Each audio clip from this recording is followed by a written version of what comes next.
June மாதம் 7ஆம் தேதி வெள்ளிக்கிழமை. இயேசுவின் திரு இருதய பெருவிழா. முதல் வாசகம். ஓசேயா இறைவாக்கினர் நூலிலிருந்து வாசகம். அதிகாரம் 11. இறை வார்த்தைகள் 1, 3 முதல் 4 மற்றும் 8 முதல் 9 முடிய. இஸ்ரவேல் குழந்தையாய் இருந்தபோது அவர் மேல் அன்பு கூர்ந்தேன்.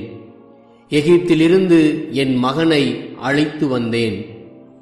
ஆனால் எப்ராயிமுக்கு நடைபயிற்றுவித்தது நானே, அவர்களை கையிலேந்தியதும் நானே. ஆயினும் அவர்களை குணமாக்கியது நானே என்பதை அவர்கள் உணராமற் போனார்கள்.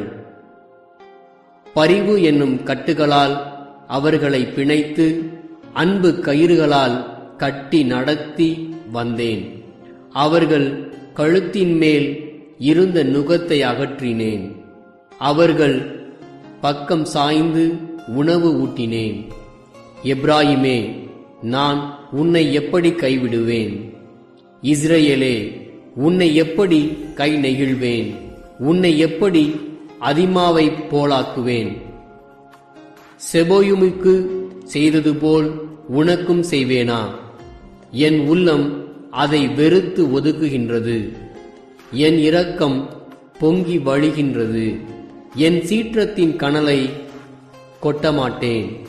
எப்ராயிமை அழிக்க திரும்பி வரமாட்டேன். நான் இறைவன், வெறும் மனிதன் அல்ல.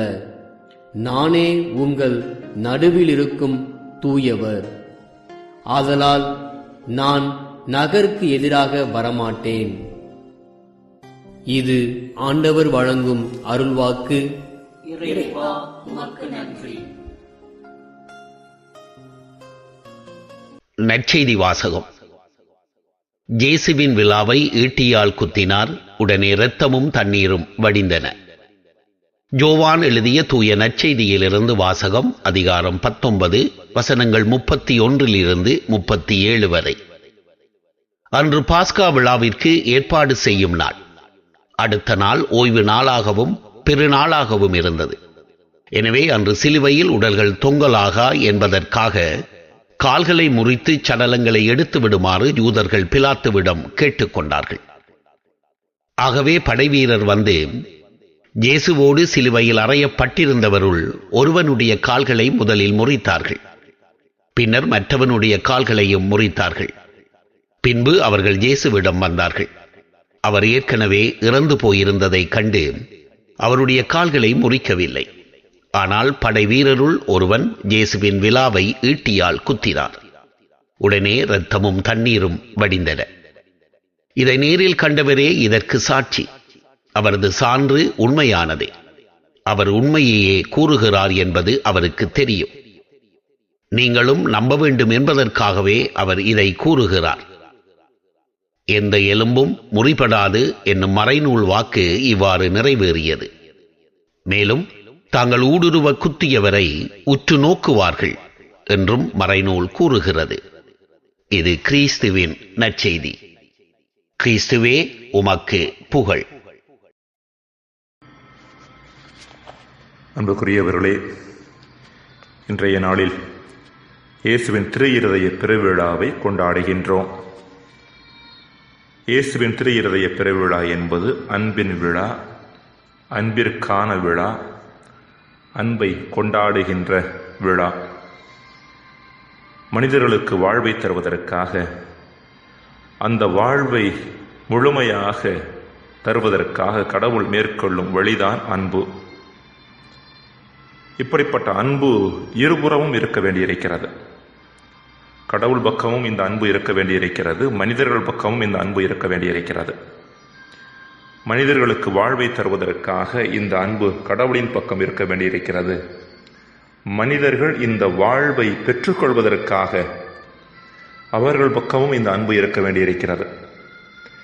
இந்த இரண்டில் ஒன்று குறைந்தாலும் மனிதர்கள் இந்த வாழ்வை பெறப்போவதில்லை. முதலாவதாக மனிதர்களை நோக்கிய கடவுளின் அன்பு. கடவுள் அன்பாக இருக்கின்றார் என்பதுதான் விவிலியத்தின் அடிநாதமாக இருக்கின்றது. தொடக்க நூல் முதல் திருவெளிப்பாடு நூல் வரை எல்லா புத்தகங்களும் கடவுளின் அன்பை பறைசாற்றுகின்றன.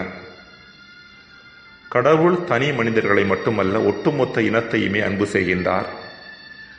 இந்த அன்பின் வெளிப்பாடாக இஸ்ராயேல் மக்களை பாதுகாத்தார், பராமரித்தார், அவர்கள் மீது பரிவு கொண்டார், கரிசனை கொண்டார், காதல் கொண்டார், அவர்களுக்கு ஆசீரளித்தார், அவர்களை வழிநடத்தினார்.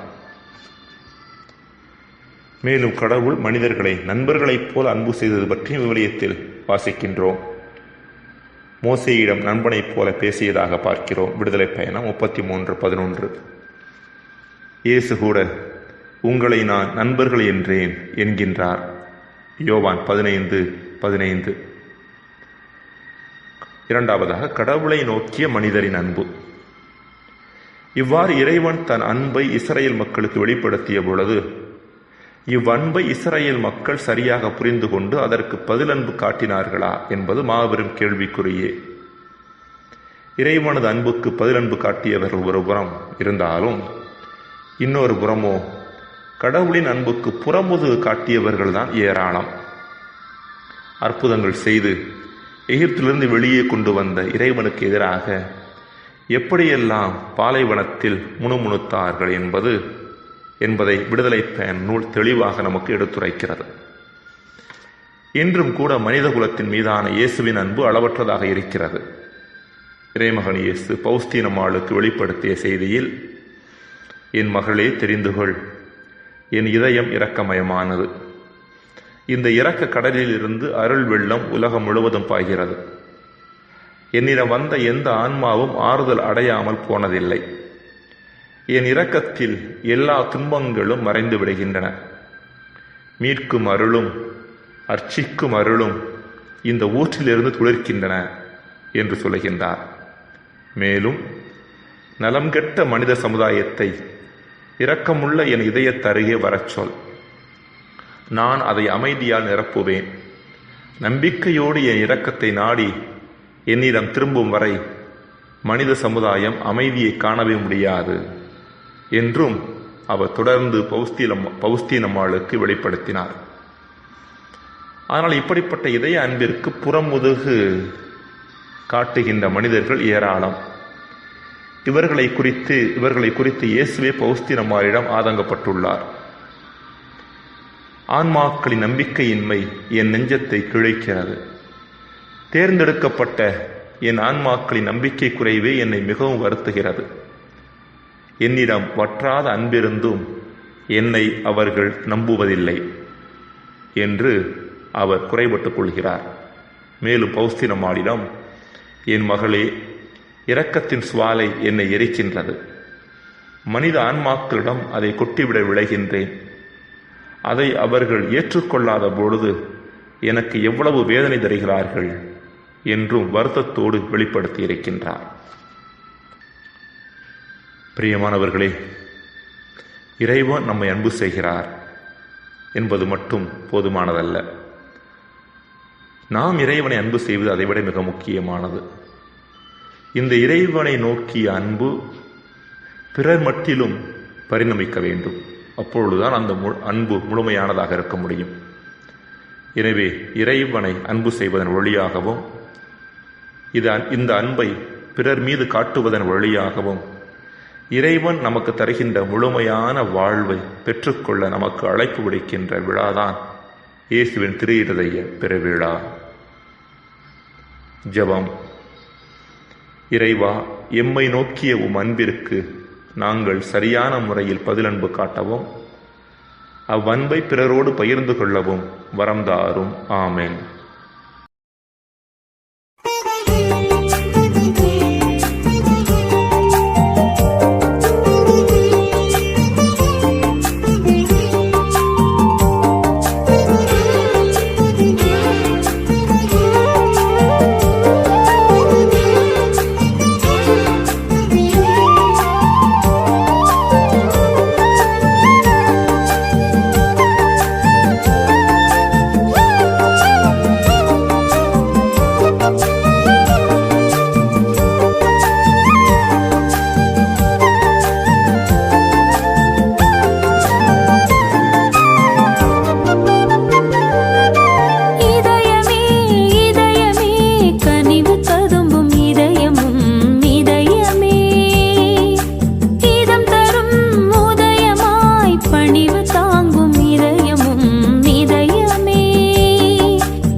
பணிவு